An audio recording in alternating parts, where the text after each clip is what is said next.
15.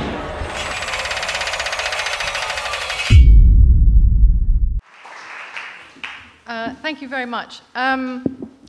Well, there we go. Great. So this is my favorite. This is my absolute favorite drawing in the book. It says the American Juggernaut. It's actually a cartoon from Punch magazine, and it's a pro-Southern, anti-war, anti-Civil War cartoon from late 1864, and it shows. You may not be able to see it, but it shows sort of the angel of death, and they all have slightly Lincoln-type faces, driving this juggernaut, and it's crushing civilians, not just soldiers, but men and women and children, and the flag is down in tatters. And the amazing thing is that it wasn't just Punch who was pro-South. It was pretty much most of the country. And that was one of the most shocking things for me when I started researching A World on Fire, was that I thought that Britain would be, throughout the war, pro-North, because the North was anti-slavery and the South was fighting for independence. But it was fighting for independence so it could keep its slaves. And so what I want to talk to you about today is how good people can support bad causes. And in particular, why so many really terrific young men went over and actually volunteered for the South and fought for the South all the way through the war. So the first man I'd like to talk to you about is Henry Weems Fielden, who was the son of Sir William Fielden, Baronet, and he had a typically upper-class education. He was a sort of card-carrying Tory, as they say. He had joined the Black Watch straight from Cheltenham College, and he'd fought in the Indian Mutiny. And then when the Civil War broke out, he decided that he wanted to go and volunteer, and he joined one of the blockade runners that was running the northern blockade of all the southern ports. And he went on one of these ships, brought in some supplies, distributed them to various people, and then went to Richmond to volunteer his services. And he wrote, "The city is one great camp. The demand for appointment as officers is enormous. I saw at once that my chance of getting a military appointment was very small indeed. I paid a visit to the Secretary of War and presented my letters to him, and had been told that a good number of Englishmen had, prior to this, volunteered their services, and all had been made to wait. I thought this would happen to me, but today I was informed that I was going to be made a captain and assistant adjutant general and sent to Charleston under General Beauregard." And shortly after this letter, Henry was indeed in Charleston, and there was a bombardment by what he called the Yankee Armada of the port. And he wrote, "I don't think the Yankees can win, and they certainly will not capture Charleston. In 6 weeks more, the unhealthy season will come on, and the scoundrels will die on this coast like rotten sheep." And it was his firm belief, his absolute firm belief, that the South was going to win, and he was so confident that he sold all his savings and bought Confederate currency while it was, he thought, still cheap to buy. And while he was there was a young English colonel called Arthur Fremantle who came out to Charleston at the behest of the British government on a fact-finding mission. And it was Henry who showed him around the port. And Fremantle had been at Sandhurst with Henry's brother, and he just thought it was absolutely hilarious to see the young Fielden not just showing him around the city, but clearly and openly enamored with everything Southern, and especially its women.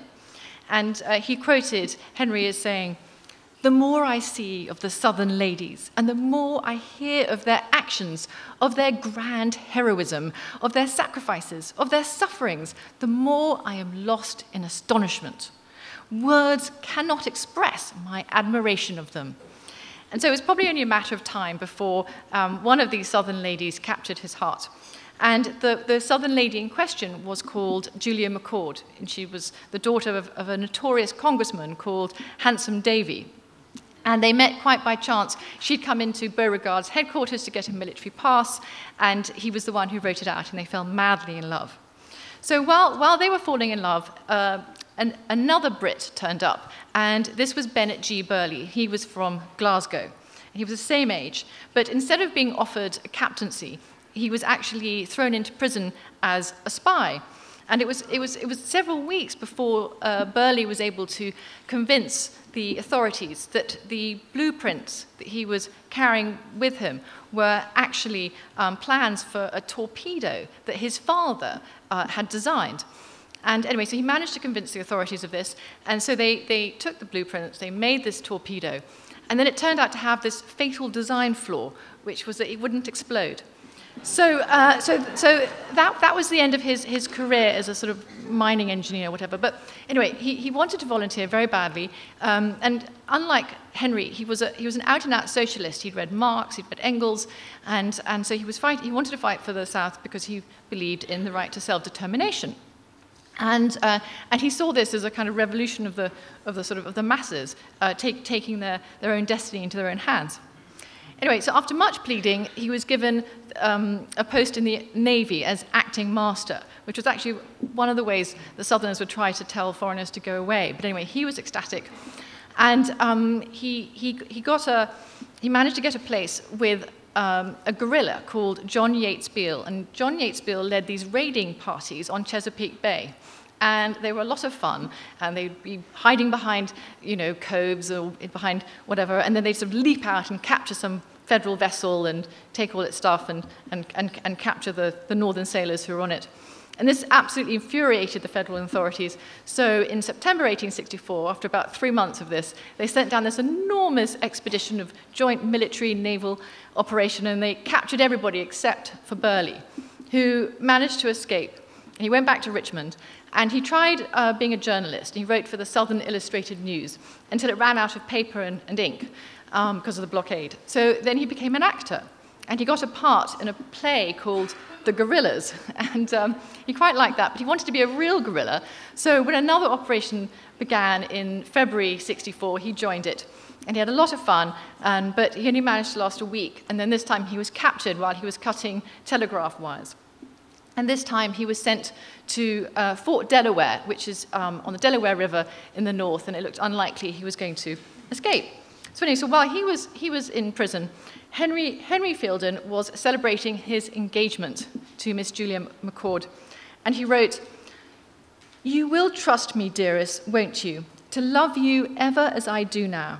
Whatever happens, if I am alive, you will be protected, darling, by someone who will think of nothing else for the rest of his life, but of making you happy."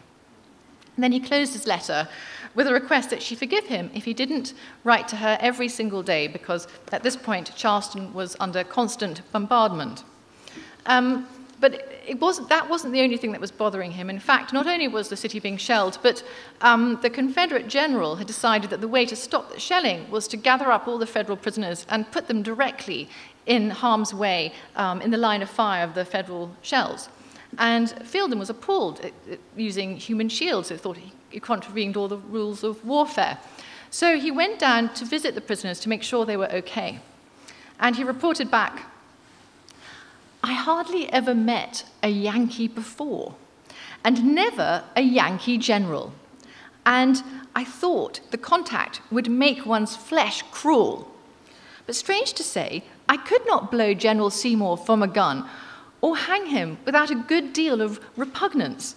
Indeed, I felt more inclined to ask him to dinner and show him around Charleston." Anyway, this view and his protest against their mistreatment earned him a great deal of ire from the Confederate authorities, and he was subsequently kept at captain despite being recommended for promotion many, many times. And then not long after that, Atlanta was captured by General Sherman, and Fielden decided that he better marry Julia as quickly as possible, because in case there was more fighting and he was killed, then at least she would be able to inherit his estate. And he had one gold coin left, and he gave it to a jeweler and told him to melt it down into two wedding rings. So anyway, so while they were getting married, they heard this incredible news about this dramatic attempt to liberate 3,000 prisoners in Johnson's Island up in Lake Erie, on the border between Canada and America.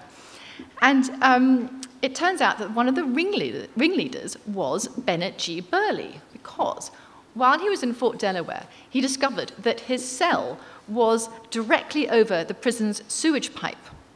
And so one stormy night, in classic Shawshank Redemption style, while the storm was going on, he and 5 others broke open the wooden slats of their cell, and then they broke open the sewage pipe, and they all climbed in. It was about 3 feet wide. It was pitch black, full of raw sewage, and they somehow swam 125 yards to the Delaware River, and they all drowned, apart from Burley.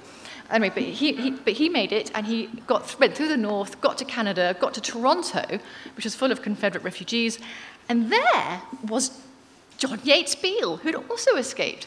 And this time he had this extraordinary scheme to liberate those 3,000 prisoners, and it had 2 prongs. The first was that they were going to hijack this passenger ship and use that to ferry the prisoners off the island. And then the other team was going to capture the USS Michigan, which was this enormous gunship, and kill all the federal officers, and then use that to fire onto the island. And, okay, fine. So Burley and Beale, they managed to hijack the passenger ship, but the other team got cold feet, someone blabbed or went wrong, and so when Beale and Burley turn up in their little passenger ship, there is the USS Michigan with its ports open and its guns blazing.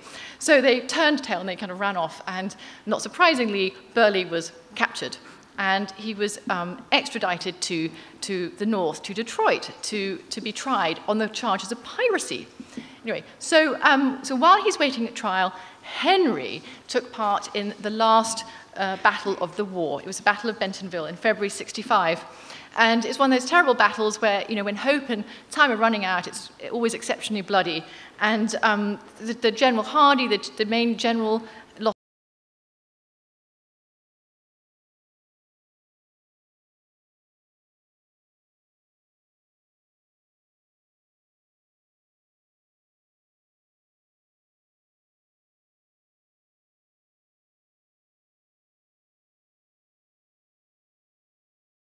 How poor we may be, it will just be the greatest blessing on earth that this earth can afford us. And that was just as well, because they actually were very, very poor indeed after the war. But as for Burley, so he was stuck in prison, and he was there for many months, and then one day a friend sent him a birthday present, and it was an apple pie. And as he was munching away, he discovered a little miniature saw. So over several nights, he just sawed his way out of prison and disappeared. And no one heard of him for about 6 months, and then he resurfaced in Africa as the foreign correspondent for the Daily Telegraph. So the great question is, how do these 2 terrific guys end up fighting for the world's worst cause? And what I realized is it wasn't just them, it was the church. Most of the Anglican Church supported the South, all of Fleet Street, most theatres, most artists, most writers, anybody who was right on, the fashionable, university students and academics. So they all were that way until the very end of the war when Lincoln was assassinated. And then suddenly, just like after Nazi Germany, suddenly you couldn't find a Nazi after the Second World War, and you just couldn't find a pro-Southerner after the Civil War. But they were, and that's the way it is. And what I think it tells us all that, first of all, when you follow a great cause, are you being moral or are you merely being fashionable? And it's a very, very important thing to remember, just in case we all get caught up in these great things, but it isn't necessarily so. So, thank you very much.